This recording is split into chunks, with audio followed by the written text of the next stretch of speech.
Welcome to Choice Classic Radio, where we bring to you the greatest old-time radio shows. Like us on Facebook, subscribe to us on YouTube, and thank you for donating at choiceclassicradio.com. Ladies and gentlemen, the Granite Furniture Company, with stores in Sugar House, Murray, and Provo, presents The Hall of Fantasy.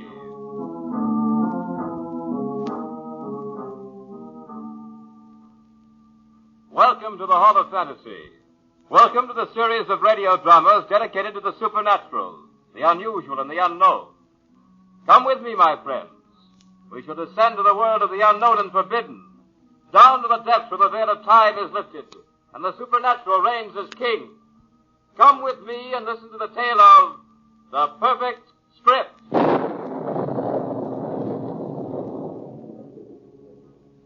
The Granite Furniture Company brings you the Hall of Fantasy. Listen now to original tales of the imagination and some of the classics of the supernatural as we take you down the corridors of the Hall of Fantasy to the mysterious realms of the unknown. These are stories of eerie and fantastic thrills brought to you by your friends at the Granite Furniture Stores. And now for tonight's story, an original radio drama by Bob Olson entitled The Perfect Script. It's inspiration, gentlemen. With a proper inspiration, anyone can write a perfect script. In this case, the inspiration is horror.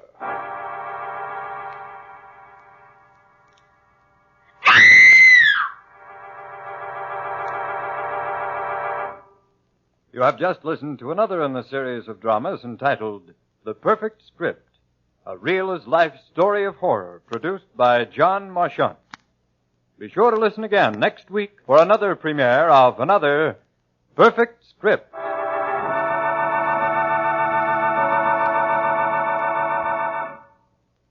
Well, that wraps up another perfect script. Yeah, a little too perfect if you ask me. Every time I work one of these shows, I want a police escort to see me home.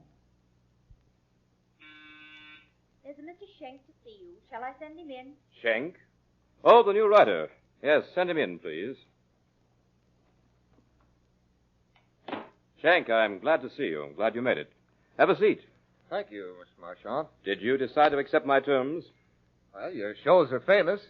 Sounds like I'm starting at the top. You are. You realize, of course, that this is a one-time shot. Yeah, so I understand. No one ever writes two perfect scripts, but why? Once you've written one, you'll know the answer to that. It's a queer setup, but it's too good a chance to miss. When do I start? Immediately. I'll drive you out there myself. Out where? In the coast, a few miles to my beach house. You will find it perfect for writing your type of script. Sounds okay to me. Fine. I'll order the car. Mr. Maine, call the garage and tell them to have my car ready in 5 minutes. I'll be up at my beach house. I'm taking the new writer. Just call the garage. I won't be back today. Now, shall we go? Sooner the better.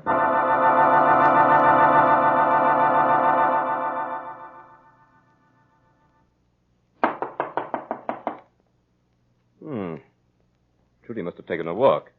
Trudy's the housekeeper. She spends a lot of time just walking on the beach. She had a terrible shock, poor girl, but she's harmless. Well, it looks as if we'll have to let ourselves in.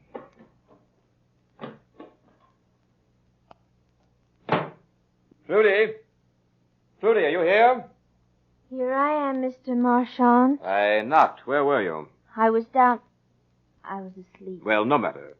This is Mr. Schenk. He'll be with us for a little while. I thought you were taking one of your walks at first. Tonight? She's looking for her husband, Pete. He was a pilot and crashed in the sea close to here. Trudy thinks he'll show up. Oh, he will. Don't you think he will, Mr. Schenk? Well, That's enough, Trudy. Show Mr. Schenk to his room. Same room the others had? Of course. Now hurry. Mr. Schenk probably wants to clean up a bit. He's going to start writing, so take some cold milk and sandwiches to him. Or would you rather have coffee? Oh, milk would be fine. Show him where to find the writing materials, too. He has a big night ahead of him.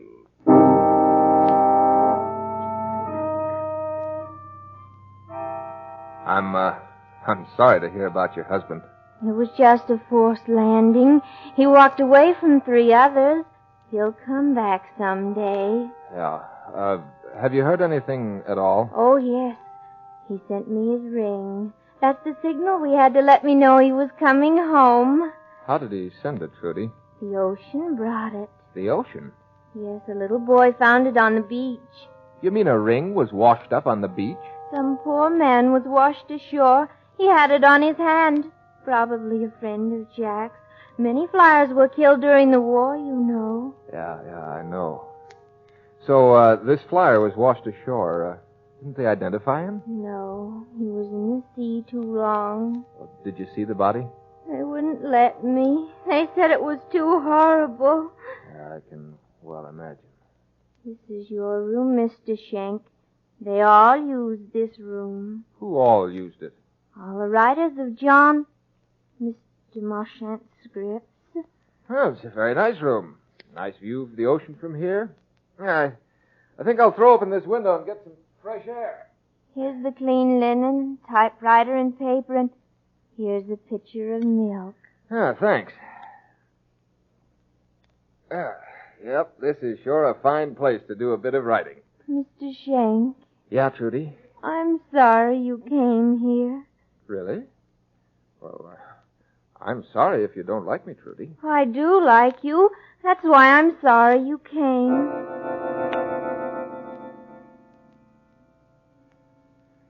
Ah, nice folks. Well, if I can't write a script here, I can't write it anywhere. What more can a man ask? A little more of that Trudy, and I wouldn't be able to write the date. Too bad, too. She's really not bad looking. Kind of pretty, in fact. Yeah, well, when a mind cracks, there's nothing much anyone can do about it. Now for the perfect script. Yeah, February 16th. It's a good start. The Perfect Script by Peter Schenk. Yep, you're on your way. A Marchant production is a very auspicious beginning.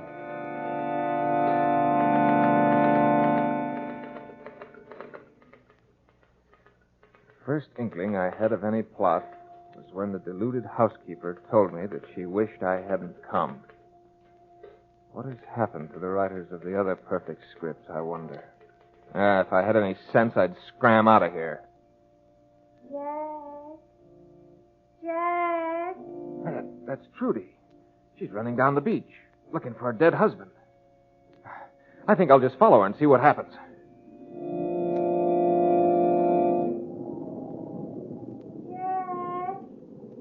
Jack! Trudy! Jack! No, Trudy, it isn't Jack. It isn't Jack. Sorry, Trudy. But he will come someday, won't he? Yeah, he will. Yeah, let's sit down a bit. This running in the sand is very tiring. Jack isn't dead, is he? Certainly not in your thoughts, Trudy. Well, you watch the sea a lot, don't you? I must watch the sea. I wouldn't want to miss him. Yeah, I know. I spend a lot of time watching the sea myself. Mighty indifferent to sea. Well, Trudy, shall we start back? Jack won't come tonight. Maybe tomorrow night. Yeah, maybe the sea will give in to you tomorrow. You think so? Do you think he'll come back tomorrow? Tell me he'll come back tomorrow. Johnny said he'd never come back. Johnny lied, didn't he? Johnny? Who's Johnny? He's... Oh, here you are. Are you ready to get started on that script? Marchant, where did you come from? I say, shall we get started on that script? Yeah, as a matter of fact, I've already started. Hey, what was that? What was what? I saw the shadow of a man diving behind that sand dune. George. Trudy, be quiet. Trudy always imagines she sees things at night. I think you're having the same trouble, Schenk. That was just the moon shifting a new shadow across the sand. There's nobody around here closer than 5 miles. No, it was a man. It was a shadow, Schenk, nothing but a shadow. Yeah, okay. Shadow. Mr. Marchant, I don't think Trudy was very happy to see me come out here. Why do you say that? Well, she told me she wished I hadn't come. What'd she mean by that? Mean? How do I know what she meant? Trudy's always afraid someone's going to take her away from here before she finds her husband. Pay no attention to it. There's George again. Oh, you hurt me. I think we'd better get back to that script, Schenk. Are you ready?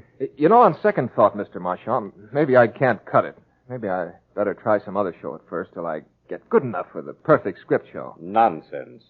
You'll never be any more ready than you are right now. Yeah, I know, but... The script, Mr. Schenk, will be perfect. And you will write it.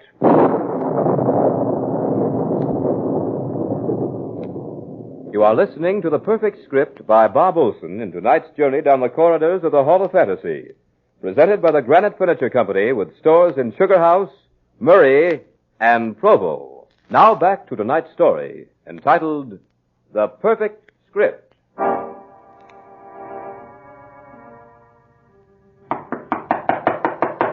Come in. Now, for that script. Yeah, better get started, huh? I thought you told me you'd already started it. Well, not perfect enough. I tore it up. You shouldn't have done that. I wanted to see it. Maybe I could have offered you some suggestions. No, it wasn't any good. Just a false start. I see. By the way, I noticed you were taking in the view from your window. Yeah, I was fascinated by the way the moonlight topped those whitecaps. Very pretty. I should think you'd have gotten enough of watching the ocean in 29 months. Just a habit, Mr. Marchand, just a habit. Tell me, what else did you see? See? Nothing. You lie. I do? Never mind. It's of no consequence now. Let's get busy with that script. Before we do, Mr. Marchand, I have a question to ask you. Well, what is it? Whatever happened to your other writers? Why do you ask that? Well, frankly, I've been thinking of my future. Very practical, Shake. And what did happen to them? I found a place for them. A place? What sort of a place? A very satisfactory place, Mr. Shake. And you intend to find such a place for me? Indeed I do. Fear not, my young friend. You shall have just such a place.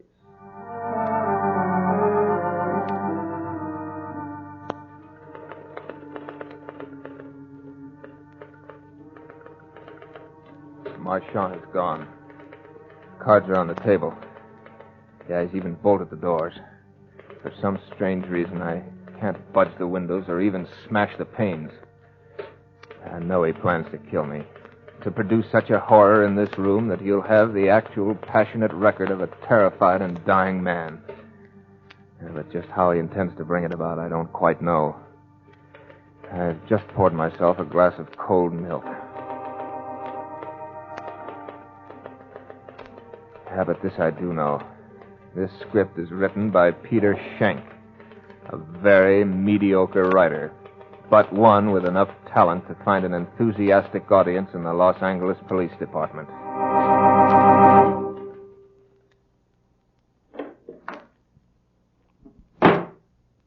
Now, Mr. Schenk, you will begin your script in earnest. And you seem to be collaborating in earnest. What's that in your hand, an Army 45? I am not a ballistics expert, Mr. Schenk. I must confess my ignorance. All I know about this weapon is that it's very deadly. Yeah, it's an Army 45. Very deadly piece of merchandise.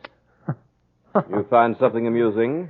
Yeah, I was just thinking, Mr. Marchand, what a dirty trick it'd be if I should let you kill me and make you write your own perfect script. Oh, I don't intend to kill you, Mr. Schenk. You don't? Then why the gun? This gun will keep you here until I'm through with you. I've no fear of anything I can live through, Mr. Marchand. Death is sometimes preferable. I have enough skill with this Army 45, as you call it, to make any movement on your part an extremely painful one. From there on, I have someone who might inspire the fear you spoke of. You mean our shifting shadow, George? Exactly. George has a cozy little apartment below ground. I hope he doesn't disturb you. Oh, so George is the inspiration for the horror you spoke of. Mm-hmm. George is very helpful. You know, Marchand, you strike me as being rather stupid. I'm sorry you think so. Yeah, you want a script written, a perfect script. You engage me to write that script in the face of a torture and death from which you give me no chance to escape. You know, you ought to put a bonus on this thing. Give me a little incentive. That will not be necessary. I'm quite certain that in approximately 5 minutes you'll need no incentive. 5 minutes? What's that got to do with it? You were observed pouring and drinking a glass of milk a few minutes ago. True? Yeah, I guess that's right. Wait, you mean that you... Poison? No, Mr. Schenk. Just a little potion to deaden the willpower. In exactly 4.5 minutes, you will act only on the power of suggestion. Does that strike you as stupid, Mr. Schenk? You're lying. Wait and see, or have you something better to do? I have, you filthy maniac. Why, in 2 minutes I could kill you. Yes, and by heaven I intend... Stand back! You wouldn't get 2 feet. This is no catgum. Go ahead. As long as you're alive, you have a chance. Go ahead, commit suicide. See how much good it does. Hey, you're lying, I tell you. Besides, I didn't have any of that milk. Now, Shank, you know differently. Just relax. This isn't so bad. You'll even get a thrill out of it. Believe me, don't fight it. You only hurt yourself when you do. I hope you... you're the craziest of the lot, Marchant. Your sister at least has some trace of feeling. You're just plain mad. My sister. Who mentioned it to you? Trudy did, Marchant. Or, Johnny, if you prefer. You're more shrewd than I thought. Yeah, you're just careless. You depend too much on the discretion of the insane. They prattle without thinking, Marchant. It doesn't matter. Think me insane if you like. Maybe I am. You'd be too if you had to hide someone like George from the world. But it doesn't matter. As for Trudy, she's mad from heartbreak and shock. She could have been saved if... Yeah, if you'd let her. Yeah, but it serves your plans better if she isn't too bright. She's bright enough. She likes milk, too. You don't mean to tell me that you deliberately keep her doped Oh, up? she's insane, all right. But every once in a while, I can't depend on it. You hold a person's life at little value, don't you? She's the only one who can handle George. She wouldn't do it of her own free will, so I just help her to make up her mind. But your time is up, Mr. Schenk. How do you feel? Your eyes are quite glassy. Soon you won't even be able to talk. Very effective. Very effective. Yeah, very effective. And now, Mr. Schenk, shall we start the script? The script? Oh, yeah. The perfect script. Write it yourself, Marchant. The typewriter, Mr. Schenk. You're just about to write the finest script radio ever knew. Yeah, that's right. I want to write, but what'll I write about? Write just what you see. Explain it in detail. Everything you see and everything you think. Yeah, but I don't see anything. Don't you, Mr. Schenk? Then turn around. Trudy. And George, Mr. Schenk. George is going to help us with this script. He's quite talented. What's he going to do? A beautiful job of murder. Trudy, come with me. Where you going? We won't be far away. George doesn't like to have anyone in the family around to watch him. Do you, George? Bad blood.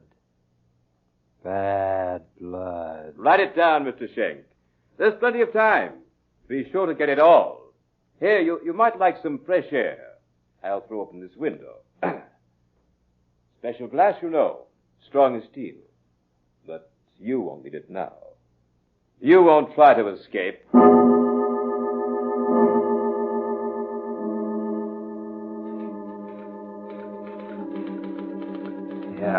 Yeah, I'm in the room with this monster. Marchant did open the window. Easy escape, yet I can't move. I can't leave this chair. I can't even cry out. Write it down. Write it all down. How my brain works like a trip hammer and my body does the bidding of a madman. It can't be happening. This is like a dream where you want to run and your legs won't move. George is just staring at me and muttering about bad blood. Yeah, he's staring with those wild eyes as if he were waiting for a signal. Now he sees it.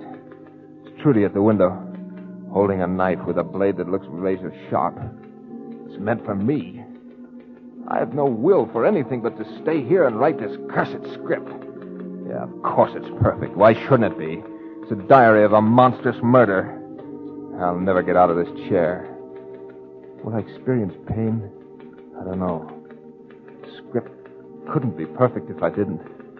I hope I do. I want to experience something that hasn't been willed on me by that insane Marchant. Trudy's handing the knife to George. Now she's pointing to me. George turns and faces me. He's walking toward me. Oh, why can't I do something to protect myself? Bad blood. George have bad blood. Everybody says George have bad blood.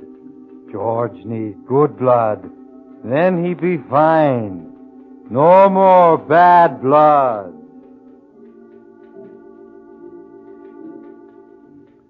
Trudy's climbing in the window. There are tears in her eyes. She's watching George. Trudy feels just as I do. Her mind's working, but can't do anything about it. I don't know what it is that Marchant's given us, but it's really hypnotic. George, get good blood now. George need good blood. George need lots of good blood. Then he all right. Then George like everybody else and walk in the sunshine and swim in the ocean just like everybody. And people say to George, "Hello, George. How you today?" And George say, "My blood very good today." George get good blood now. Trudy's standing there. She's trying to say something to George. Tears are streaming down her cheeks. Trudy doesn't want me to die. I gave her false hope. She'd find her husband. And now Trudy knows that if I die, that hope dies too. Oh, if Trudy only had the will to...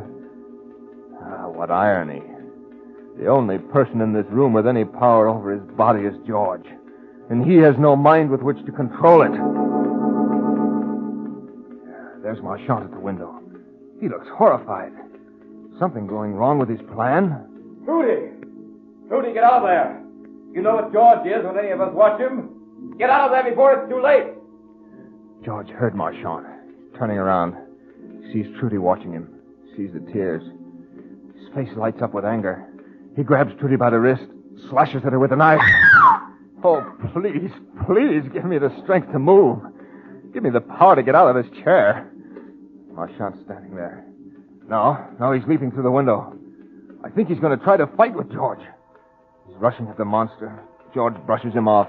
As he does, the sharp blade of the knife opens a deep wound in the side of Marchant's neck. Ow! Judy's lying on the floor. She doesn't stir. Marchant falls and lays quite still. A pool of blood forms quickly from the gushing wound. Sight of the blood excites George. He kneels over Marchant. He... Oh, no, I can't write it. It's too horrible. I've never seen a more grotesque sight in my life. I'm going to be sick. Now George is getting up. He's actually smiling. He sees Trudy on the floor, and he stoops to pick her up in his powerful arms. Strokes her hair, just as he did on the beach. His hands leave rich red stains on her face and hair. Now he's setting Trudy down tenderly. And he turns towards me. Now George got good blood. George got Johnny blood. Johnny blood, good blood. Now George like everybody else. George blood very good today. I tried to say something, but didn't have the power. Perhaps that's what saved my life this time. George had forgotten about me in his exhilaration over getting Marchant's good blood. Yeah, Trudy's dead. No doubt about that. The knife had slashed her from just above the ear to the corner of her mouth. Trudy's dead. I can't help but think that now she'd find Jack at last. C isn't so indifferent after all. Oh, this night is interminable. The script soon will be finished. But Marchant will never produce it. Yeah. I had written it well. Couldn't help myself. Had to do it.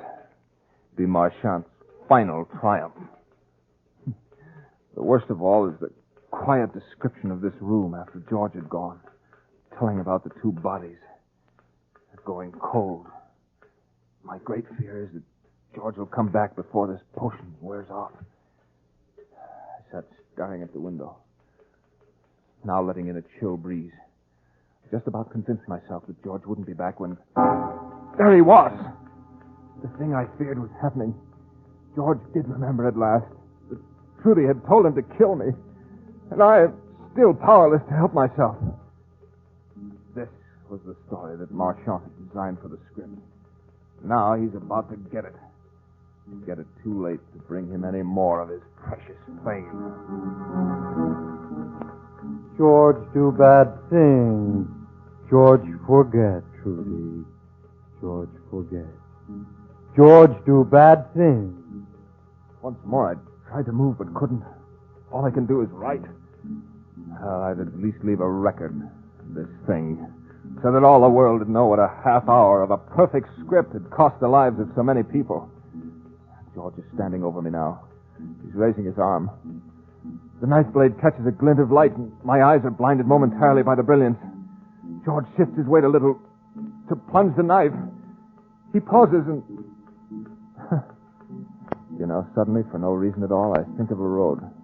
A road that I walked along in Arizona just a week ago. Free, happy, glad to be alive. And then...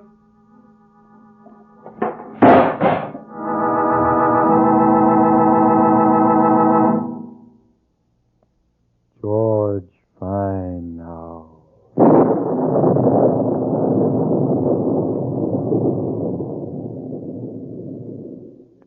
So runs the tale of The Perfect Script.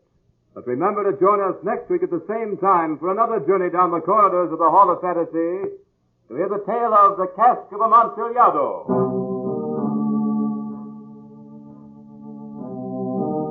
Tonight's program was an original radio drama by Bob Olson entitled The Perfect Script. Heard in tonight's program were Richard Thorne as Marchand, Carl Grayson as Schenk, Beth Calder as Trudy, and Nelson Hall as George. Musical background was provided by Earl Donaldson. The technical supervisor was Nephi Sorensen. These programs are produced and directed by Richard Thorne. Remember, be with us again next Sunday night on call at 8:30 p.m. when the Granite Furniture Stores in Sugar House, Murray, and Provo will take you on another journey down the corridors of the Hall of Fantasy to hear the tale of The Cask of Amontillado.